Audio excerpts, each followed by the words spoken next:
Assalamualaikum warahmatullahi wabarakatuh. Bismillahirrahmanirrahim. Alhamdulillahi rabbil alamin. Wassalatu wassalam ala sayyidil mursalin wa imamil muttaqin Muhammad ibn Abdillahil amin wa ala alihi wa sahbihi wa man tabi'ahum bi ihsanin ila yaumiddin. Amma ba'du. Fa inna asdaqal hadithi kitabullah wa khairal hadi hadi Muhammadin sallallahu alaihi wasallam wa syarral umuri muhdatsatuha wa kulla muhdatsatin bid'ah wa kulla bid'atin dhalalah. Kita lanjutkan kajian kita malam ini setelah kita bahas tentang berbagai hal yang berkaitan dengan bid'ah.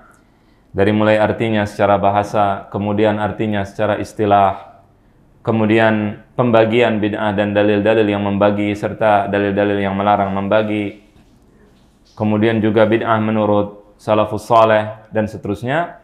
Maka pada kajian kali ini kita akan membahas tentang hal yang tidak dilakukan oleh Rasulullah sallallahu alaihi wasallam. Tidak dilakukan oleh Rasulullah sallallahu alaihi wasallam. Apakah kalau Nabi tidak melakukannya dalil bahwa hal tersebut dilarang atau tidak? Itu adalah pembahasan kita kali ini. Kemarin ketika kita membahas tentang bid'ah, kita menjelaskan bahwa para salafus saleh menambahkan sesuatu di dalam zikir mereka, di dalam berbagai hal. Nah, ini apakah merusak kemurnian akidah atau tidak merusak kemurnian akidah? Ini pertanyaan yang kemarin muncul. Dan kemarin sebenarnya sudah dijawab. Kalau misalkan kita katakan bahwa narkoba, ya, kalau kita katakan narkoba itu haram, ada nggak narkoba di zaman Nabi Sallallahu Alaihi Wasallam? Untuk, orang Sunda, ayah orang Sunda. Tidak. Tapi apakah hukum narkoba ada di zaman Nabi? Tidak ada. Ketika dikasih label haram, apakah di sini merusak kemurnian akidah? Merusak kemurnian agama atau tidak? Agama Islam ketika kita katakan narkoba hukumnya haram, apakah kita menambah-nambahkan ajaran agama atau tidak? Kenapa tidak? Kemarin sudah belajar, Masya Allah. Kenapa tidak merusak kemurnian kemurnian agama? Kenapa tidak dianggap menambah-nambahkan ajaran agama? Padahal Allah dan Rasulnya tidak pernah mengatakan bahwa narkoba itu haram. Tidak pernah mengatakan kokain itu haram. Kemudian kita katakan dengan tegas dan dengan jelas bahwa hukum narkoba adalah haram. Narkotika hukumnya haram. Nah, kita nambah-nambahkan tidak dalam agama. Tidak. Kenapa? Karena ada al-khamru berbeda dengan narkoba. Ya. Sumber hukum syariat itu ada Al-Quran, Sunnah, Ijma, Qiyas. Mumtaz. Ada dalilnya secara umum. Ada dalilnya. Kullu muskirin haram. Semua yang memabukkan itu haram. Walaupun tidak disebutkan narkoba, tapi dia hukumnya haram, telah disebutkan secara umum, tidak disebutkan secara khusus.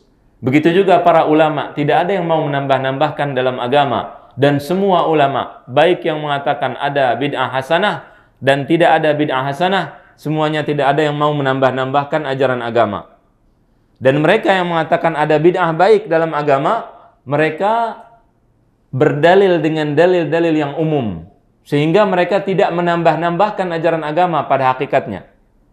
Ketika Allah mengatakan berzikir dengan zikir yang banyak, ya ayyuhalladzina amanu dzkurullaha dzikran katsiran, kemudian kita zikir yang banyak. Ya, kita cari waktu yang tidak dilarang oleh Allah dan Rasulnya untuk berzikir. Kita lihat waktu tersebut bagus, kita khususkan waktu tersebut. Tapi pengkhususan tadi tidak kita atasnamakan Allah dan Rasul. Itu karena kita saja, sebagaimana kita mengkhususkan hari ini untuk belajar akidah, kemarin untuk belajar fikih, dan seterusnya. Maka ini tidak ada unsur menambah-nambahkan ajaran agama. Karena ada dalilnya. Dalilnya secara umum memang. Jelas ya? Nah, ini yang harus dimengerti terlebih dahulu. Kemudian juga satu hal lagi yang ingin saya ingatkan sebelum kita membahas tema kita kali ini adalah bahwa kajian kita berkaitan dengan ilmu akidah. Pembahasan tentang bid'ah ini memang sebagian berkaitan dengan masalah akidah, namun yang kita bahas sekarang ini banyaknya berkaitan dengan masalah fikih, kaitannya dengan fikih. Akan tetapi pembahasan kita ini adalah tujuannya agar sebagian orang memahami bahwa di dalam masalah bid'ah ini ada masalah yang berbeda pendapat para ulama. Insya Allah minggu depan atau minggu depannya lagi insya Allah kita tinggal 2 atau 3 pertemuan tentang masalah bid'ah. Kalau bisa 2 kali, kalau bisa di press ya. Kita akan jelaskan nanti contoh-contoh yang bid'ah-bid'ah yang dikatakan oleh para ulama. Mau tidak mau, suka tidak suka, semua kita, semua kelompok Islam semuanya dianggap bid'ah oleh sebagian ulama. Jadi kalau kita tidak mau toleransi dalam masalah ini yang dibolehkan, kita kemarin sudah jelaskan ada bid'ah yang tidak boleh kita toleran di situ. Makanya nanti insya Allah terakhir kita akan mempelajari tentang bagaimana sikap terhadap ahli bid'ah. Bid'ah ada dalam masalah akidah dan seterusnya. Dalam bid'ah yang kita bahas ini adalah bid'ah yang ada perbedaan pendapat para ulama. Yang kita sedang bahas sekarang. Dan ini harus kita saling saling toleran. Kita tidak boleh berpecah belah karena masalah ini. Karena kalau mau pecah belah yang udah nggak apa-apa. Tapi antum juga semua konsekuensinya akan menjadi ahlul bid'ah. Kemarin sudah dicontohkan. Karpet menurut Imam Malik bid'ah. Di masjid nggak boleh ada karpet. Itu pendapat Imam Salaf, Imam Malik. Beliau menganggap karpet itu bermegah-megahan. Masjid mana yang nggak pakai karpet sekarang? Berarti ente bid'ah juga. Dan kalau anda bid'ah, berarti kalau antum katakan ini masalah akidah, berarti antum juga di neraka nanti. Repot, kita semua di neraka. Nggak ada yang nggak selamat. Kemudian membaca Al-Quran di masjid, bid'ah. Kata Imam Malik. Halaqah Quran di masjid, bid'ah. Itu kata Imam Malik, tapi itu perbedaan pendapat. Nanti akan kita bahas. Sekarang belum pembahasannya. Ya, kalau dikatakan belum pembahasannya, berarti tidak ada sumbernya. Ini tidak akan kasih sumbernya sekarang. Nanti pas pembahasannya baru ada sumbernya. Tema kita kali ini adalah tidak dilakukan oleh Rasulullah SAW. Apakah bisa dikatakan sebagai bid'ah atau tidak? Kalau Nabi nggak melakukan, apakah itu dalil bahwa kita tidak boleh melakukannya atau tidak? Karena dalam masalah ini banyak orang yang tidak membedakan antara yang tidak dilakukan oleh Rasulullah Sallallahu Alaihi Wasallam yang dimaksudkan dan tidak dimaksudkan. Karena nanti yang tidak dilakukan oleh Rasulullah terbagi menjadi 2. Kalau kita tanya apa artinya hadis Nabi apa artinya? Ada yang tahu? Hadis Nabi apa artinya? Perbuatan, perkataan. Kemudian al-hadis apa artinya? Ma udhifa ila Nabi sallallahu alaihi wasallam, yang disandarkan kepada Nabi sallallahu alaihi wasallam min qaulin au fi'lin au tagrir. Yang disandarkan kepada Nabi dari perkataannya atau perbuatannya atau pengakuannya. Tidak dikatakan apa? Dan au tarkin, atau yang tidak dilakukan oleh Nabi. Enggak ada tuh definisi begitu. Tidak ada definisi hadis Nabi yaitu tidak dilakukan oleh Nabi. Jelas tidak? Ini tidak ada. Nah, yang tidak dilakukan oleh Rasulullah Sallallahu Alaihi Wasallam maksudnya apa? Maksudnya adalah Nabi tidak mengerjakan perbuatan tersebut, padahal ada sebabnya untuk melakukan. Sebabnya ada, dan tidak ada halangan untuk melakukannya. Tidak ada halangan untuk melakukannya. Nabi Sallallahu Alaihi Wasallam mampu mengerjakannya.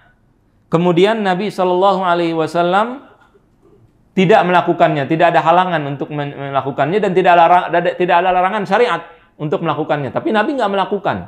Apakah perbuatan yang tidak dilakukan oleh Nabi Shallallahu Alaihi Wasallam tersebut berarti dilarang dalam syariat atau tidak dilarang oleh syariat? Paham kan ini? Paham nggak ini temanya apa? Yang pertama kita harus ngerti. Temanya apa? Tidak dilakukan oleh Nabi, apakah itu dalil atau bukan dalil? Misalnya contoh, 17-an, tanggal 17 Agustus, kita berkumpul di masjid untuk zikir bersama, untuk baca Quran bersama, mensyukuri kemerdekaan yang Allah berikan kepada kita. Zaman Nabi ada nggak? Tidak ada. Sebabnya ada tidak? Apa sebabnya? Zaman Nabi, sebab untuk bersyukur kepada Allah ada tidak? Ada. Nabi, Masya Allah, menang Fathu Makkah. Tapi Nabi nggak ngadain tuh. Nabi nggak berkumpul di Masjid Quba atau di Masjid Madinah Nabawi untuk berzikir bersama, mensyukuri nikmat Allah tersebut ketika menang Perang Badar, misalkan. Kemudian Nabi SAW juga tidak ada halangan kalau mau Nabi mengumpulin sahabatnya, bisa atau tidak? Bisa. Nah, kemudian Nabi tidak mengerjakan. Nah, ini yang jadi tema kita malam ini. Apakah pekerjaan tersebut jika dilakukan berarti bid'ah atau tidak? Halal bihalal contohnya. Sekarang orang ngumpul nih halal bihalal. Kita tidak bahas namanya halal bihalal, kita bahas perbuatannya. Apakah ketika tidak dilakukan oleh Nabi SAW itu bisa menjadi dalil untuk melarang perbuatan tersebut? Jelas atau tidak jelas? Judulnya jelas ya, temanya yang akan kita bahas, ini yang harus kita ketahui. Nah, untuk agar supaya kita paham, kita harus mengetahui bahwa perbuatan Nabi SAW tidak semuanya merupakan hal yang wajib kita ikutin. Ini harus kita pahami terlebih dahulu. Kalau kita belajar ilmu usul fikih, itu dijelaskan bahwa nggak semua perbuatan Nabi itu wajib diikuti oleh umatnya. Ada perbuatan Nabi kalau kita ikutin haram, dosa. Contohnya apa? Ini nanti pasti tahu deh pasti. Nikah lebih dari 4, nggak boleh. Ikutin Nabi nikah nggak boleh. Khususiyah itu merupakan kekhususan bagi Nabi. Ada sesuatu yang disebut dengan kekhususan bagi Nabi SAW. Ada lagi, Nabi kerjakan tapi bukan merupakan kewajiban bagi kita untuk mengikuti. Mubah. Boleh ente ikutin, boleh enggak. Nabi kerjakan. Contohnya apa? Kawin, menikah dengan janda misalkan. Nggak mesti, wah aneh harus ikutin Nabi, berarti sunnah Nabi, aneh harus ikut dengan. Bukan. Jelas? Atau yang lain. Misalnya apa? Nabi pakai jubah tiap hari. Karena Nabi tinggal di masyarakat Arab. Yang hadir di sini nggak ada yang pakai jubah, nggak sesuai sunnah semuanya. Karena tidak mengikuti perbuatan Nabi. Nabi nggak pernah pakai kaos begini, nggak pernah pakai peci kayak begini. Nabi pakai imamah misalkan. Itu Nabi kerjain. Cuman kita tidak diwajibkan untuk mengikutinya. Jelas? Itu tidak diwajibkan. Itu dijelaskan. Ada hal-hal yang bersifat dengan kebiasaan. Ya, kebiasaan. Misalkan makan jam sekian, Nabi makannya begini, makan korma doang sama air. Ente bisa nggak makan korma nggak pakai nasi? Nabi nggak pernah makan nasi. Apakah kita berkewajiban untuk makan korma pakai air tiap hari? Tidak. Nah, ini dibahas dalam ilmu namanya ilmu usul fikih. Jadi ada hal-hal perbuatan Nabi lakukan tidak wajib kita lakukan. Ada hal-hal yang wajib kita lakukan, ada yang sunnah. Jelas? Nah, itu dibahas dalam pelajaran. Termasuk juga hal yang tidak dilakukan oleh Nabi. Jadi kalau Nabi melakukan sesuatu dan Nabi tidak melakukan sesuatu, ini belum tentu wajib dilakukan atau wajib ditinggalkan. Jelas? Harus ada penguat. Nah, Nabi ngelakuin. Yang Nabi lakukan ini, Nabi rambutnya panjang segini. Apakah kita juga harus panjang rambutnya segini? Nah, kalau dikatakan harus, ada penguatnya. Apa tuh yang harus? Penguatnya ini apakah sunnah atau wajib? Fahimtum? Jelas ya? Nabi tidak melakukan. Oke, Nabi tidak melakukan. Kenapa tidak melakukannya? Harus seperti itu. Apakah haram atau tidak haram? Harus ada penguat yang mengatakan apa? Yang membuat kita juga mengikuti hal tersebut. Nanti penguat itu bisa makruh, bisa haram. Nabi nggak ngelakuin dan itu haram hukumnya kita lakukan juga. Karena Nabi tidak melakukan. Ada lagi, Nabi tidak melakukan, hukumnya makruh. Misalnya Nabi nggak makan bawang. Haram nggak kita makan bawang? Kalau haram nanti yang punya restoran tutup. Nabi nggak melakukan. Tapi apakah haram? Tidak, hukumnya apa? Makruh. Karena Nabi jelaskan, berarti hukumnya makruh. Faham tuh? Jelas? Ya, itu adalah hal-hal yang tidak dilakukan oleh Nabi SAW. Jadi Nabi meninggalkan sesuatu, di antara sebabnya adalah karena kebiasaan. Contoh Nabi makan sesuatu nggak suka, Nabi tinggalkan. Tadi contohnya bawang. Kemudian Nabi meninggalkan sesuatu juga karena lupa. Kadang-kadang lupa. Rasulullah, apa kita ikutin juga? Tidak. Kemudian juga meninggalkan sesuatu karena takut diwajibkan. Nabi SAW meninggalkan sholat tarawih. Tidak sholat tarawih. Kenapa? Alasannya apa? Takut diwajibkan pada umatnya. Laula an asyqa ala ummati la amartuhum bis-siwak inda kulli fard, atau kama qala sallallahu alaihi wasallam. Kalau aku tidak takut memberatkan umatku, akan suruh pakai siwak terus setiap fardu. Takutnya wajib nanti. Maka tidak dilakukan terus. Ya, makanya orang Syiah tidak mau tarawih. Orang Syiah, biar antum paham, orang Syiah itu mengatakan kullu bid'atin dhalalah. Semua bid'ah dhalalah, enggak ada yang enggak dhalalah. Dalam pembagian yang kita bagi, ada yang membagi dua, ada yang tidak membagi dua. Dari kelompok sunnah membagi dua. Ada yang tidak mengatakan dhalalah. Semua bid'ah dhalalah. Orang Syiah mengatakan seperti itu. Orang Syiah dan Khawarij juga mengatakan seperti itu. Kullu bid'ah dhalalah. Makanya mereka tidak mau sholat tarawih. Alasannya apa? Mereka mengatakan bid'ah itu diadakan oleh Umar bin Khattab. Nggak sholat tarawih orang Syiah. Jelas? Ya. Karena tidak dilakukan oleh Nabi. Dan kita katakan tidak dilakukan oleh Nabinya. Kenapa? Karena Nabi takut diwajibkan. Termasuk juga sholat duha. Nabi tidak sholat duha. Sebagian, ini masalah sholat duha ada perbedaan, sudah sering kita bahas. Ya. Kemudian juga dalilnya Nabi SAW dikatakan oleh Sayyidah Aisyah, in kana Rasulullah SAW la yada'ul amal. Nabi suka meninggalkan suatu amalan. Kata Sayyidah Aisyah radhiyallahu anha. Wa huwa yuhibbu an ya'mala bihi, dan beliau ingin melakukannya khasyata an ya'mala bihin nas fayufrad alaihim. Tapi Nabi tinggalkan karena takut diwajibkan kepada kita semua, maka Nabi tinggalkan. Wa ma sabbaha Rasulullah sallallahu alaihi wasallam sabhata dhuha qat wa inni la usabbihuha. Dan Nabi tidak pernah, ini kata Sayyidah Aisyah, tidak pernah salat duha sama sekali, tapi aku salat duha, kata Sayyidah Aisyah. Berarti Sayyidah Aisyah melakukan sesuatu menurut dia. Ya, ini kita tidak lagi bahas salat duha, ya, kita cuma bahas hadisnya. Ini hadis sahih riwayat Al-Imam Al-Bukhari. Jelas tidak? Jelas. Kemudian juga Rasulullah SAW meninggalkan suatu perbuatan untuk menyatukan umat. Contohnya pada saat bangun Ka'bah. Ka'bah itu kalau kita ke Ka'bah kan ada yang tidak dibangun tuh. Hajar Ismail namanya. Itu yang tidak dibangun, itu termasuk bagian dari Ka'bah. Nabi nggak bangun ke situ ketika memperbaiki atau merenovasi Ka'bah. Supaya tidak terjadi keributan di tengah masyarakat. Jelas? Nabi tidak melakukannya, tapi kalau mau dibangun sebenarnya tidak ada masalah. Kemudian juga Rasulullah SAW meninggalkan suatu hal, haknya Nabi tinggalkan karena akhlaknya yang mulia. Pada saat masuk Mekah, Fathu Makkah, beliau tidak menghukum orang-orang yang pantas untuk dihukum, tapi beliau tidak melakukannya. Juga ketika Rasulullah SAW meninggalkan sesuatu karena kesibukannya. Ada sebab Nabi meninggalkan karena kesibukan. Atau tidak ada hajat, nggak perlu. Ya, kadang-kadang Nabi meninggalkan sesuatu tidak perlu beliau melakukan. Kemudian Nabi SAW meninggalkan sesuatu karena wara. Misalnya contohnya makan kurma. Ada satu kurma di satu kebun yang di situ tidak ketahuan mana kurma sedekah dan bukan. Nabi tinggalkan.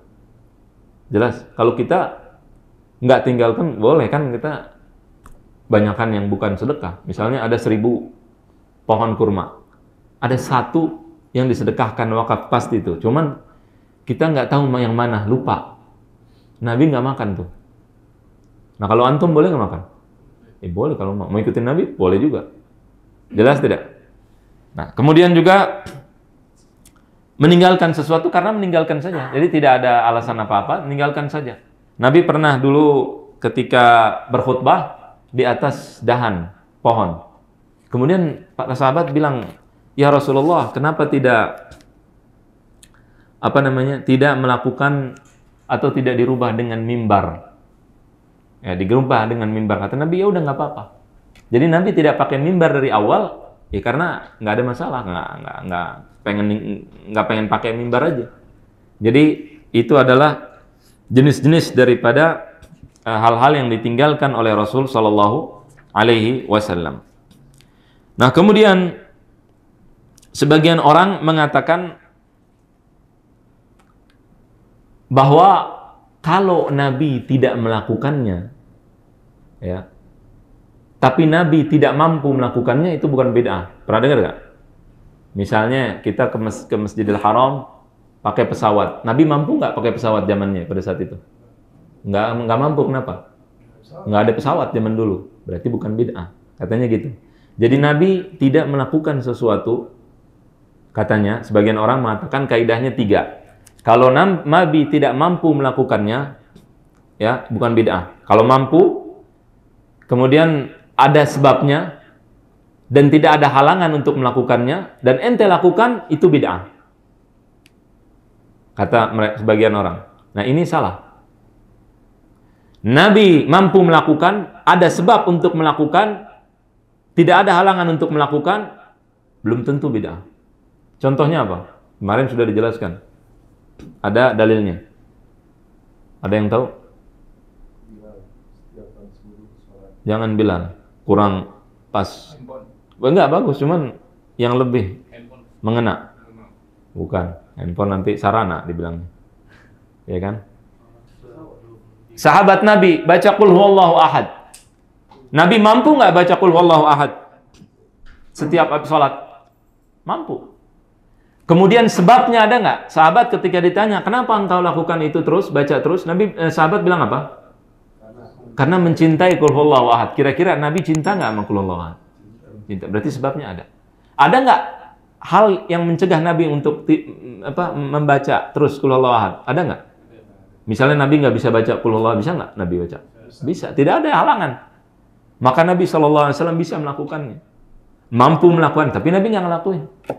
Sahabat tersebut ketika baca qul huwallahu ahad terus, maka Nabi SAW mengatakan, kemarin udah dibacakan hadisnya, hubbuka iyaha adkhalaka al-jannah. Kecintaanmu terhadap qul huwallahu ahad memasukkanmu ke dalam surga. Jadi kaidah tersebut tidak ada. Kemudian juga Nabi SAW kan biasanya dijelaskan bahwasannya misalkan banyak contoh yang sering dicontohkan adalah Al-Quran, membukukan Al-Quran. Dilakukan pada zaman siapa? Pada zaman Abu Bakar, mulai dikumpulkan Al-Quran, mulai dilakukan pada zaman Abu Bakar permulaannya. Nah, ini sebagian orang mengatakan bahwa pengumpulan Quran ini mampu nggak Nabi melakukannya? Mampu. Tapi ada sebabnya nggak? Sebabnya mengumpulkan Quran ada nggak zaman Nabi? Sebab maksudnya kepentingan atau urgensi untuk mengumpulkan Al-Quran pada zaman Nabi ada nggak? Ada. Iya, tapi kan Quran dikumpulkan supaya dihafalkan oleh umatnya, supaya dijaga penjagaan Al-Quran. Ada zaman Nabi, tapi ada halangan nggak untuk melakukannya? Ada halangan. Mereka mengatakan takutnya Quran ini belum sempurna karena masih turunnya kan tidak langsung satu kitab, jadi ada halangan. Itu katanya begitu. Tapi itu tidak benar. Halangan tersebut tidak ada. Karena kalau Quran turun, Nabi tinggal bilang ini diganti, hapus, ya. Halamannya sekian, bisa nggak? Bisa. Kemudian juga anggaplah, oke, ada larangan yang mencegah untuk mengumpulkan Quran di zaman Nabi. Kapan ayat terakhir turun? Apakah Nabi begitu ayat terakhir turun langsung meninggal dunia? Enggak. masih ada waktu, bisa menyuruh sahabat, kumpulkan Al-Quran sekarang, sebelum meninggal. Tapi Nabi tidak melakukannya. Kemudian juga Nabi SAW, ya, kalaupun tidak melakukan di zamannya, kan penting untuk membukukan Al-Quran. Beliau bisa mewasiatkan, wahai para sahabat, kalau sampai nanti saya keburu meninggal, maka tolong kumpulkan Quran. Nabi wasiatkan, bisa atau tidak bisa? Bisa. Jadi kalau alasannya membukukan Al-Quran dilakukan di zaman Abu Bakar karena di zaman Nabi tidak ada sebabnya, nah itu salah. Hal tersebut juga tidak bisa dikatakan bahwa itu adalah benar. Paham ya? Kemudian di sini para ulama menjelaskan bahwa yang tidak dilakukan oleh Rasulullah SAW bukan merupakan dalil. Jadi Nabi kalau tidak melakukan tidak bisa dijadikan dalil bagi kita untuk mengharamkan sesuatu. Nah, ini adalah perkataan para ulama. Tapi sebelum kita jelaskan hal tersebut, ada dua hal. Jadi yang tidak dilakukan oleh Nabi terbagi menjadi dua. Ini penting diketahui. Ini banyak orang dia salah faham dalam menafsirkan perkataan para ulama. Nanti Imam Syafi'i juga mengatakan, berdalil bahwa sesuatu itu haram dari apa? Imam Syafi'i berdalil bahwa sesuatu itu haram dari tidak dilakukan oleh Nabi. Jelas? Nanti sebagian orang bilang, oh Imam Syafi'i bilang enggak dilakukan oleh Nabi berarti haram. Betul. Tapi terbagi menjadi dua. Apa yang dimaksud oleh Imam Syafi'i? Jadi tidak dilakukan oleh Nabi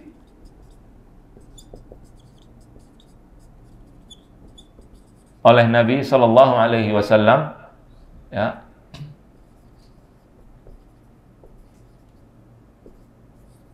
terbagi menjadi dua. Ada yang dimaksudkan, ada yang tidak dimaksudkan.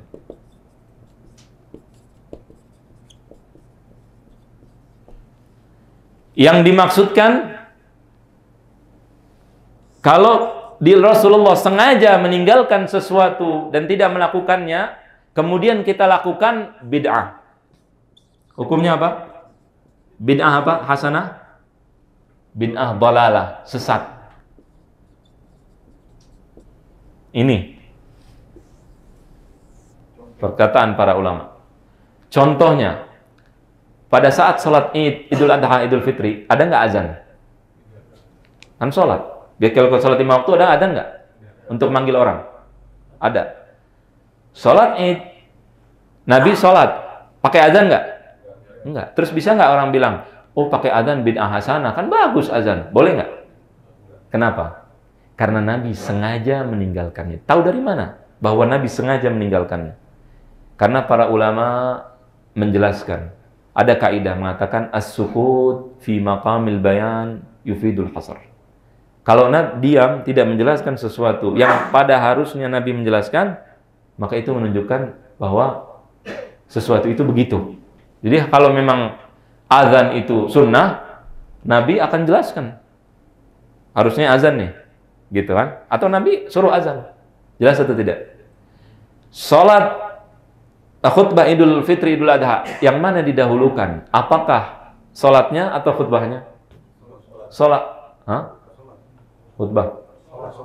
Salat dulu atau khutbah dulu? Ketahuan nggak salat? Lupa aja. Salat dulu baru khutbah. Kalau Jumat, khutbah dulu baru salat. Kenapa kita nggak robah aja? Ahsan apa? Lebih bagus mana? Khutbah dulu apa salat dulu? Khutbah dulu. Biar jamaahnya nungguin. Kalau enggak, ntar jamaahnya bisa sholat jalan. Kan begitu kan? Lebih bagus. Wah, ini bagus. Ini bid'ah yang bagus. Boleh nggak begitu? Kenapa? Karena Nabi maksudkan. Nabi duluin sholat, kemudian baru khutbah. Nah ini bid'ah dhalalah kalau kita lakukan di sini. Kalau kita rubah dhalalah, sesat, menyesatkan. Para ulama menjelaskan hal tersebut, bid'ah dhalalah. Jelas?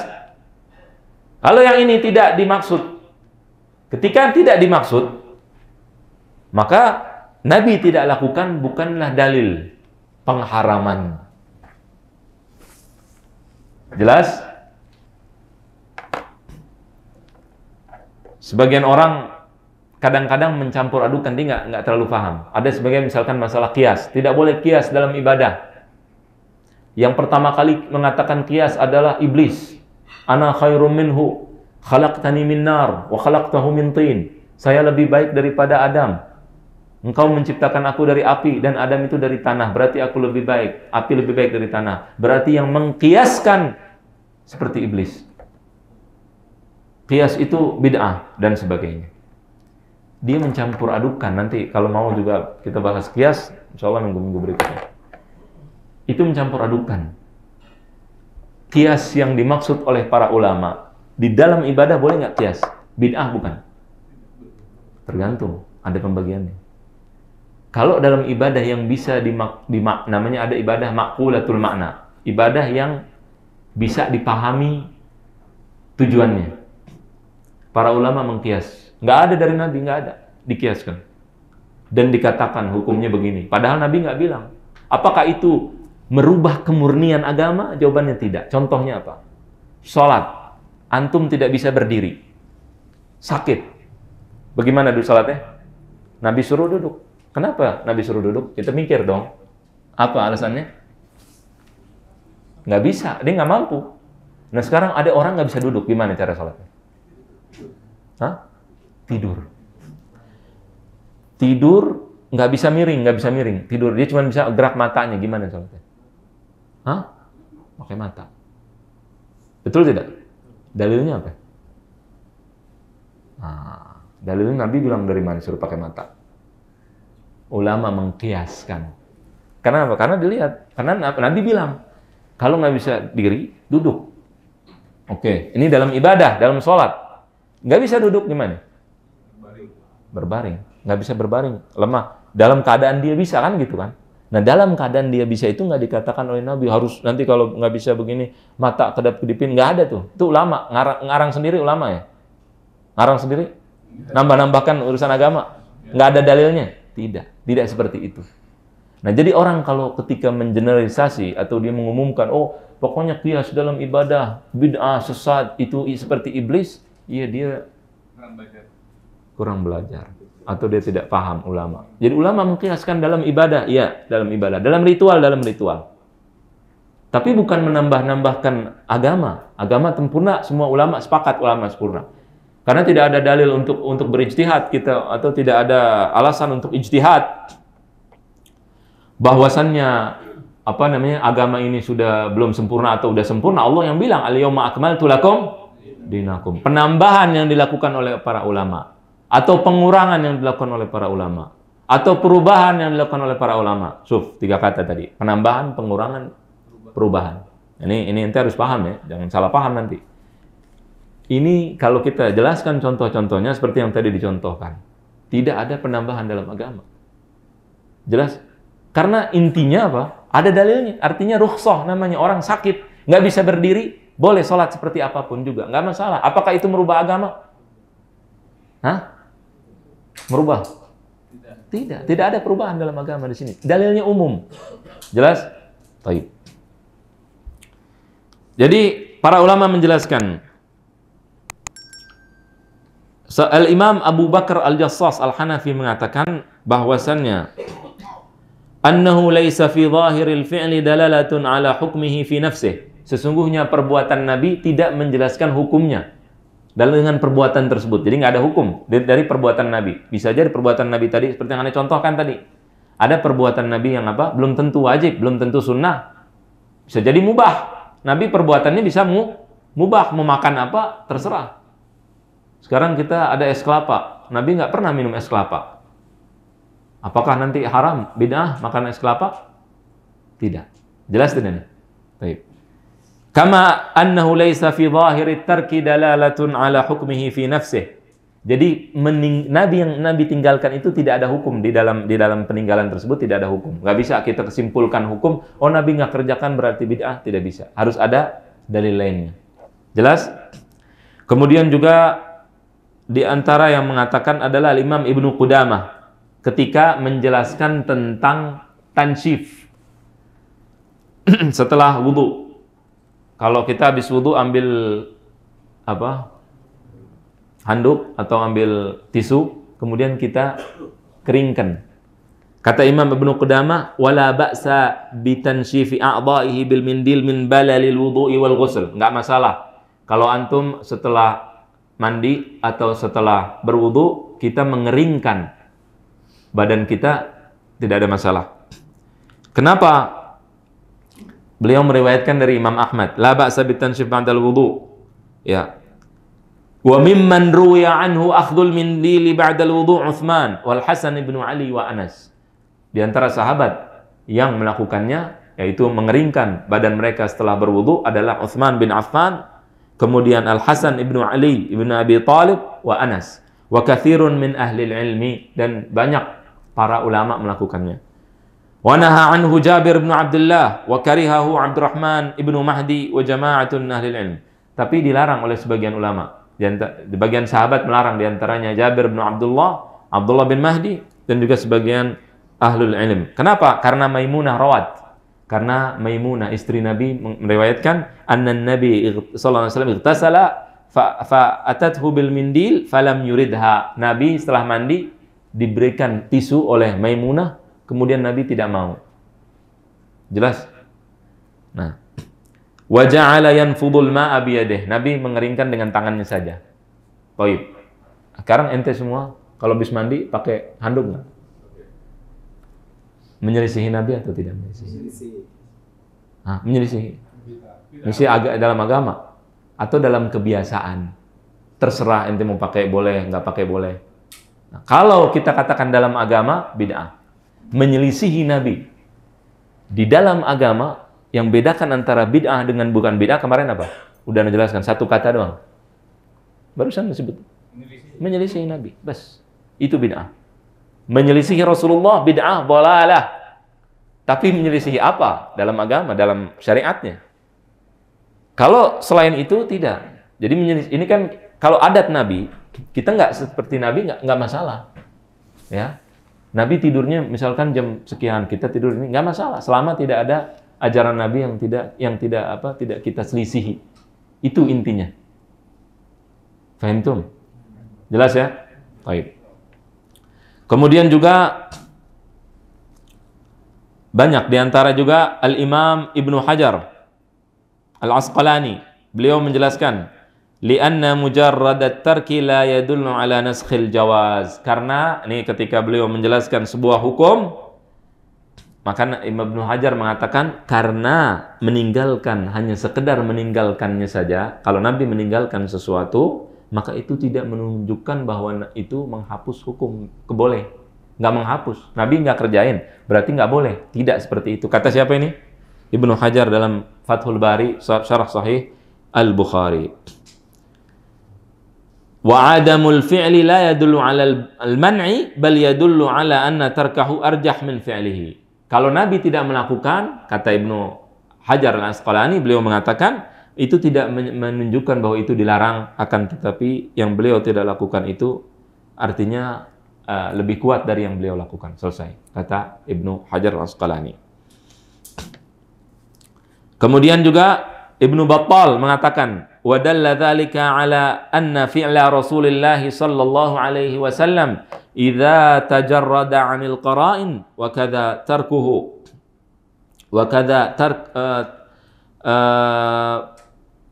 wa kadza tarkuhu la yadullu 'ala wujubin wala tahrim. Ini menunjukkan, kata Ibnu Battal, bahwa sungguhnya perbuatan Nabi sallallahu alaihi wasallam jika tidak ada dalil lainnya, itu dan juga yang ditinggalkan oleh Nabi tidak menunjukkan kewajiban atau keharaman. Nggak ada kewajiban wujub atau haram. Tidak ada. Kalau tidak ada dalil lainnya. Jadi kalau Nabi melakukan, kita nggak bisa punya kesimpulan, oh berarti hukumnya wajib tuh. Nabi melakukan, nggak bisa begitu. Misalkan nasihin, pengen nikah. Nasihin, udah nikah belum? Udah nikah, kira belum? Bukan nasihin yang ini, yang belum nikah. Pengen nikah. Terus ada orang bilang, nikahlah dengan umur 40. Karena Nabi dulu nikahnya, melakukannya dengan umur 40 perempuannya. Cari yang calonnya 40 umurnya. Jangan nikah sama yang 20. Dalilnya apa? Ya dalilnya Nabi ngelakuin itu. Nggak bisa. Harus ada dalil lain yang mengatakan bahwa perbuatan itu adalah sunnah atau wajib. Itu kalau sesuatu yang dilakukan oleh Nabi. Begitu juga yang tidak dilakukan oleh Nabi, harus ada dalil lainnya. Kemudian juga di antara Imam Al-Buhuti Al-Hambali, beliau mengatakan, "Wa tarkun Nabi sallallahu alaihi wasallam la yadullu 'ala al-karahah fa innahu qad yatrukul mubah." Perbuatan meninggalkan Nabi itu tidaklah menunjukkan bahwa perbuatan itu makruh, karena Nabi juga meninggalkan yang mubah. Mubah yang boleh Nabi tinggalin, Nabi nggak lakuin. Ya. Mungkin kalau zaman Nabi, mungkin ya, kita nih cuman berandai-andai saja nih. Misalnya zaman Nabi ada sepak bola misalkan, terus Nabi nggak main bola, apakah itu jadi haram? Tidak seperti itu. Jelas atau tidak? Nah, kemudian dalil-dalil daripada orang-orang yang mengatakan bahwa yang Nabi tinggalkan bukanlah dalil untuk mengharamkan. Mereka dalilnya pertama adalah wa ma atakumur rasulu fakhudhuh. Yang Nabi katakan ambil. Yang Nabi bawa ambil. Wa ma nahakum anhu fantahu. Kalau Nabi melarang apa? Fantahu. Maka jauhkan. Di sini Allah tidak mengatakan wa ma tarakuh, dan yang Nabi tinggalkan jauhkan, tidak. Tapi Nabi katakan apa? Yang Nabi larang. Jadi masalahnya di mana? Dilarang apa ditinggalkan? Larangan. Jelas tidak? Kemudian juga Nabi Shallallahu Alaihi Wasallam pernah ditanya tentang haji. Nabi haji berapa kali? Sekali. Kemudian ente mau haji 10 kali boleh nggak? Boleh. Padahal Nabi cuma sekali. Nggak apa-apa. Makanya ada orang, kalau kita umroh, boleh nggak kita umroh berkali-kali? Di Mekah ini kita umroh dalam satu perjalanan berkali-kali, boleh nggak? Boleh tidak? Dalil boleh apa? Ada sebagian melarang. Dalil melarangnya apa? Nggak dikerjain oleh Nabi. Itu dalil larangan. Tapi salah. Dalil boleh apa? Larangannya mana? Nggak ada larangan. Nabi suruh umroh. Ya kan? Haji juga sama. Seorang sahabat datang, "Ayyuhan nas, qad faradallahu alaikumul hajja fahujju." Wahai manusia, diwajibkan bagi kalian haji, maka hajilah kalian. Kemudian salah seorang sahabat mengatakan, itu omongan Nabi cuma itu, suruh haji doang. Jelas? Omongan Nabi umum tidak? Misalkan antum pengen sekali haji, cukup tidak? Cukup. Kalau pengen tiap tahun, boleh nggak? Umum. Datanglah seorang sahabat, datang. Faqala rajulun akullu amin ya Rasulullah. Apakah setiap tahun wahai Rasulullah? Fasakata. Kemudian Nabi diam aja. Tuh lihat, Nabi diam. Nggak menerangkan. Makanya kaidah tadi, as-sukutu fi maqamil bayan yufidul hasar. Kalau Nabi diam tidak menjelaskan, berarti itu menunjukkan hukum. Jelas? Nabi mengatakan ketika pertanyaan diulang 3 kali mengatakan, "Lau qultu na'am la wajabat." Kalau saya katakan iya, maka jadi wajib tiap tahun haji. Wala mastata'tum, dan kamu tidak akan bisa. Tsumma qala daruni ma taraktukum. Kalau aku tinggalkan sesuatu, biarkan. Nggak usah kalian cari-cari tahu. Udah biarkan. Nabi nggak bilang haram kok. Nabi nggak bilang haram, nggak bilang wajib. Udah. Nabi bilang suruh haji, udah haji. Ngapain kita cari-cari apa? Pertanyaan-pertanyaan supaya nanti jadi repot. Yang tadinya gampang jadi repot. Fa inna ma halaka man kana qablakum bi kathrati su'alihim wa ikhtilafihim ala anbiya'ihim fa idza amartukum bi syai'. Kata Nabi, yang membuat kalian nanti binasa adalah kalian banyak nanya. Kalau aku suruh sesuatu, kata Nabi, fa'tu minhu mastata'tum, gampang, kerjain sebisanya, semampunya. Fa wa idza nahaitukum an syai'in fad'uh. Kalau aku larang, maka tinggalkan, selesai. Kalau aku diam, lihat nanti hukumnya, tergantung. Jelas? Kalau mubah ya mubah. Nggak ada larangan mubah, nggak ada masalah. Jelas? Jadi Nabi tidak mengatakan kalau aku diam di sini, tidak ada. Nabi menjelaskan, bahkan Nabi diam sengaja tadi. Ini dalil juga. Kemudian juga Rasulullah bersabda.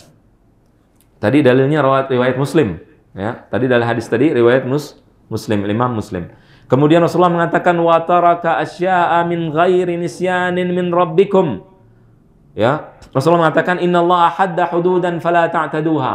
Allah telah memberikan syariat, jangan kalian langgar. Wa faradalakum fara'id fala tudayyi'uha, telah mewajibkan hal-hal yang wajib, maka jangan kalian sia-siakan. Wa harrama asya'a fala tantahikuha, dan mengharamkan hal-hal yang haram, maka jangan kalian lakukan. Wa taraka asya', wa taraka, dan meninggalkan sesuatu, enggak dikasih tahu, didiemin. Min ghairi nisyan, bukan karena lupa. Min rabbikum walakin rahmatan minhu lakum, karena rahmat kepada kalian. Faqbaluha wa la tabhathu fiha, maka terimalah. Jika lo nggak dibahas, terima. Artinya boleh. Jelas? Terimalah dan jangan mencari-cari tahu, mencari-cari di situ. Kata Rasulullah sallallahu alaihi wasallam. Rawahu Tabrani fi Mu'jamihi Al-Kabir.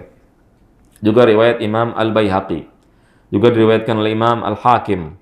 Diriwayatkan oleh Al-Imam Ad-Daruqutni. Diriwayatkan juga oleh Imam Ibnu Katsir dan disahihkan oleh Imam Ibnu Katsir. Fahimtum? Jelas nih? Baik. Sebagian ulama mengatakan bahwa yang tidak dilakukan oleh Rasulullah menunjukkan haram. Di antaranya Imam Syafi'i mengatakan, wa farada Rasulullah fil wariqi sadaqah. Nah, Rasulullah mewajibkan di dalam perak itu sedekah, zakat. Kemudian dalam perak zakat. Kalau besi ada zakatnya nggak? Tidak. Dalilnya apa? Kalau tidak ada zakat di dalam besi atau aluminium atau yang lain, apa dalilnya? Kata Imam Syafi'i, falamma lam ya'khudh minhu Rasulullah wala ahad ba'dahu zakatan taraknah ittiba'an bitarkihi. Karena Rasulullah SAW tidak melakukannya, tidak ngambil zakat dari besi, kami juga nggak ngambil zakat dari besi. Karena Nabi nggak melakukan. Dalilnya karena Nabi tidak melakukan. Nah, disinilah muncul nanti orang bilang, Nabi nggak melakukan berarti haram. Nabi SAW tidak melakukan di sini karena dimaksudkan. Sengaja Nabi disuruh oleh Allah ngambil zakat. Nabi ngambilnya cuma zakat emas, kemudian perak. Besi nggak diambil. Berarti maksudkan untuk meninggalkan besi atau tidak dimaksudkan? Dimaksudkan. Berarti sengaja Nabi meninggalkannya. Kalau kita lakukan ambil zakat, bid'ah tidak? Bid'ah. Paham tuh? Jadi maksud perkataan ditinggalkan ini adalah apa? Karena dimaksudkan. Paham tuh? Salat subuh berapa rakaat? Kalau tambah 3. Kenapa beda? Kenapa dolalah? Apa yang dimaksud? Apa yang dimaksud di sini? 3 tidak dilakukan oleh Nabi. Tidak dilakukannya dimaksud atau tidak dimaksud? Sengaja nggak Nabi sholat subuh cuma 2? Sengaja. Ente sholat 3 bid'ah tidak? Bid'ah. Fahim tuh apa nus-nus? Kelihatannya kayak nggak ada yang ngerti nih. Jelas tidak? Tawaf berapa kali? 7. Nabi tidak, terus kita mau tawaf. Aneh orangnya, Masya Allah. Senang kebaikan. Nabi cuma 7, aneh 10. Boleh tidak? Boleh atau tidak? Le. Hah? Iya kenapa ya? Ini kita belajar nih. Jawabnya dari papan tulis saya biar gampang. Nah, biar benar gitu.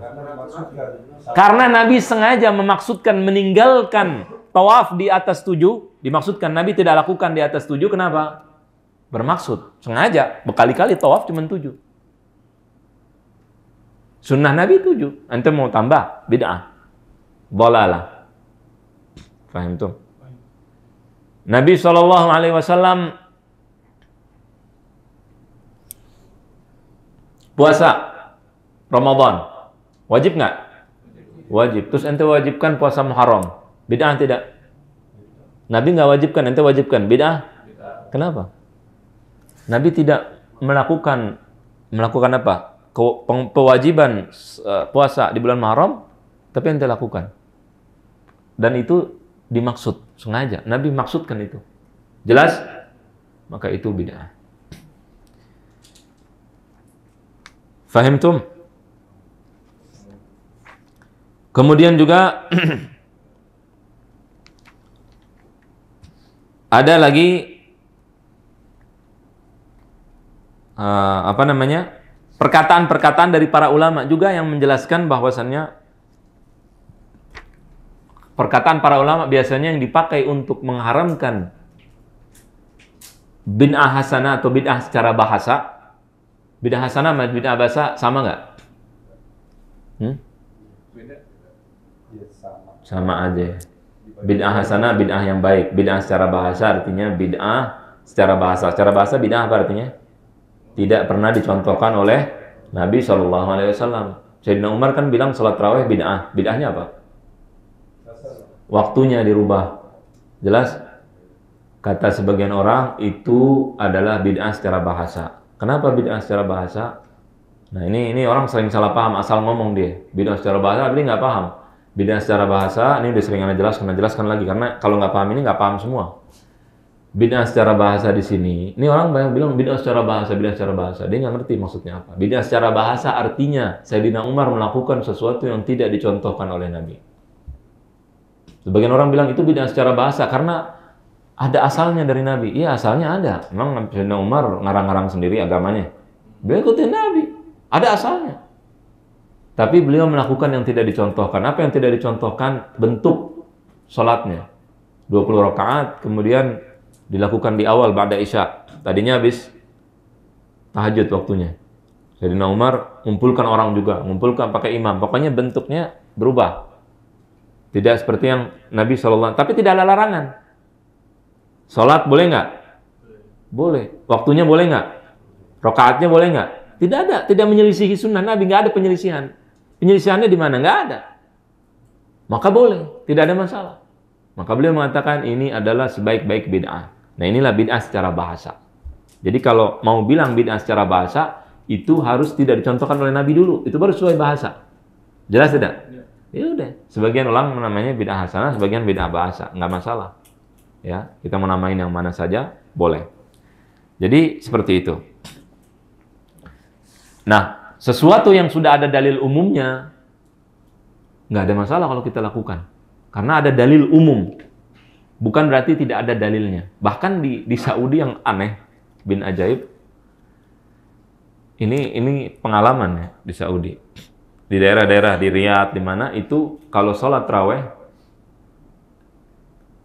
ini subhanallah nih, aneh bin ajaib. Mereka itu sholatnya maunya cuma 11, nggak mau 23. Maunya berapa? 11. Tapi kalau lagi 10 malam terakhir, dia mengatakan kalau lebih dari 11 bid'ah. Ini mazhabnya begitu. Kalau lebih dari 11 bid'ah. Oke, lebih dari 11 bid'ah. Tapi dia pengen tahajud. Pengen tarawih, pengen tahajud. Kalau tarawih 11, otomatis bisa nggak tahajud? Paham nggak pertanyaan? Ulang ya. Fokus. Di daerah Saudi, di daerah Riyadh, di mana mereka mengatakan, nggak semua, tapi bukan hampir semua mengatakan bahwa tidak boleh sholat lebih dari 11 rakaat. Paham? Sholat tarawih ya, tidak boleh lebih dari 11 rakaat. Kemudian mereka pada 10 malam terakhir pengen sholat tahajud juga, pengen sholat tarawih juga. Ngerti nggak? Iya. Nah, bagaimana caranya? Kalau tarawih sudah 11, boleh nggak nambah? Kalau nambah, menurut mereka bid'ah, nggak boleh lebih. Pokoknya satu malam itu nggak boleh lebih dari 11 rakaat. Kalau lebih bid'ah. Akhirnya gimana caranya? Dibikin 2 sama dia. 4 habis isya, 4 habis pas waktu tahajud. Jam 2 malam baru pada sholat nerusin. Nah, apakah sholat seperti itu dicontohkan oleh Nabi? Nabi bagi 2 begitu nggak? Bid'ah juga bukan? Harusnya bid'ah juga, paham nggak? Bentuknya nggak ada tuh Nabi bagi 2. Nabi dulu sholatnya apakah Nabi 4, kemudian 4 terus witir begitu? Apa enggak? Jadi dia sebenarnya juga jatuh ke dalam bid'ah. Baik antum sebut bid'ah hasanah atau bid'ah syar'iyyah secara bahasa, bid'ah lughawiyah, dia juga bid'ah, cuman nggak berasa. Subhanallah. Salah paham dia. Dan ini banyak orang tidak mengerti bahwa dia sebenarnya jatuh kepada bid'ah juga. Nah, kemudian juga Eh, ada beberapa hal yang dikatakan oleh orang-orang yang mengatakan bahwasannya kalau Nabi Shallallahu Alaihi Wasallam tidak melakukannya, berarti itu adalah dalil untuk kita tinggalkan. Tidak boleh kita melakukan.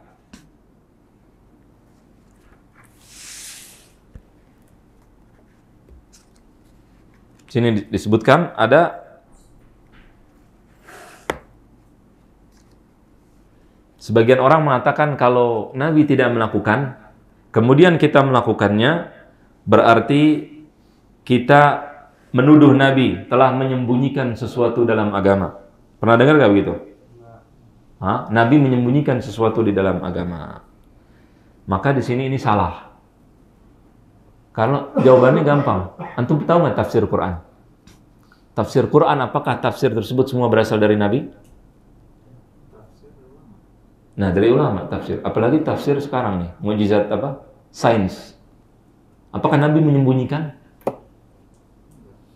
Paham nggak? Itu contoh gampang. Enggak begitu. Jadi kita nggak menuduh Nabi bahwa Nabi misalkan menyembunyikan ain, tidak. Ya, jadi kalau ada yang mengatakan kalau ada orang melakukan sesuatu tidak dilakukan oleh Nabi, kemudian dianggap kalau kita melakukan sesuatu tidak dilakukan oleh Nabi, berarti kita menganggap bahwa Nabi tidak menerangkan agama dengan sempurna dan kemudian mendramatisir masalah.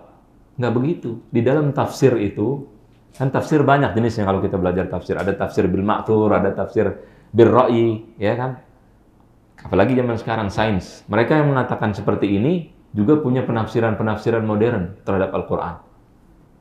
Menurut ilmu pengetahuan begini, menurut pengetahuan Nabi ngajarin nggak tuh begitu?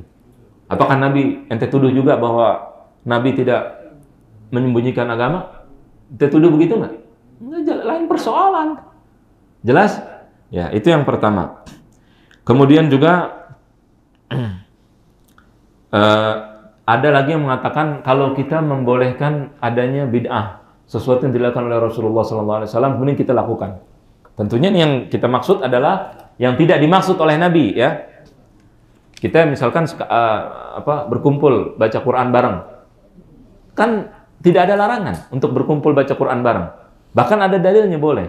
Kita berkumpul bareng. Misalnya Nabi tidak pernah melakukannya, itu Nabi tidak melakukannya bukan dimaksud karena ada dalil bolehnya, ya kan? Nah, apakah kita menganggap bahwa diri kita lebih mulia dari sahabat, lebih mendapat petunjuk daripada sahabat Nabi, lebih baik daripada sahabat Nabi? Lau kana khairan lasabaquna ilaih. Kalau benar, kalau bagus perbuatan yang kita lakukan, pasti mereka duluan yang akan lakukan. Benar atau tidak benar?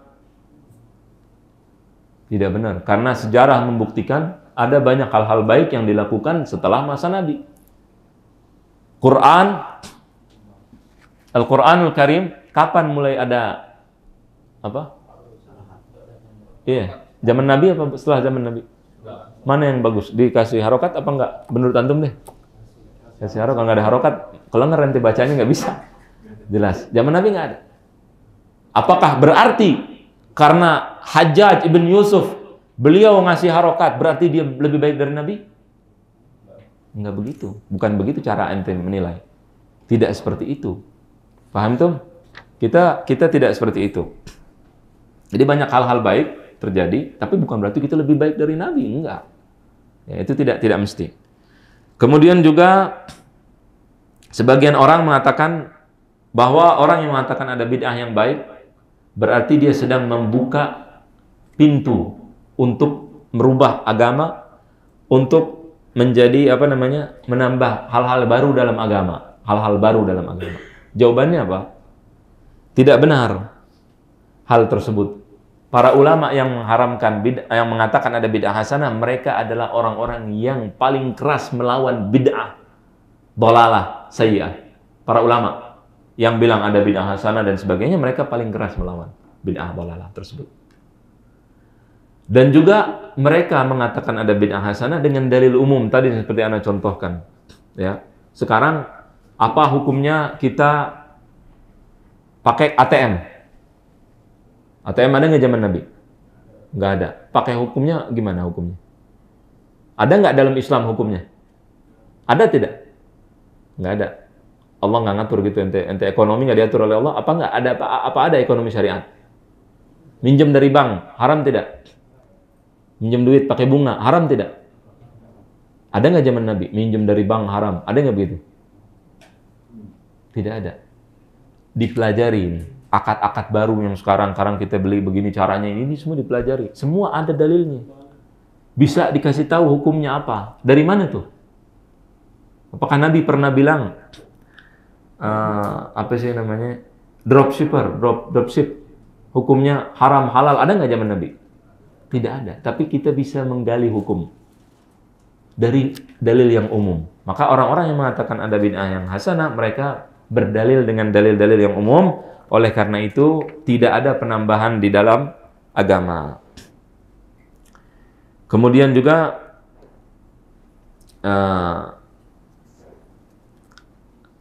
banyak hal-hal yang dikatakan juga, tapi tidak terlalu penting insyaallah karena waktunya sudah habis ya.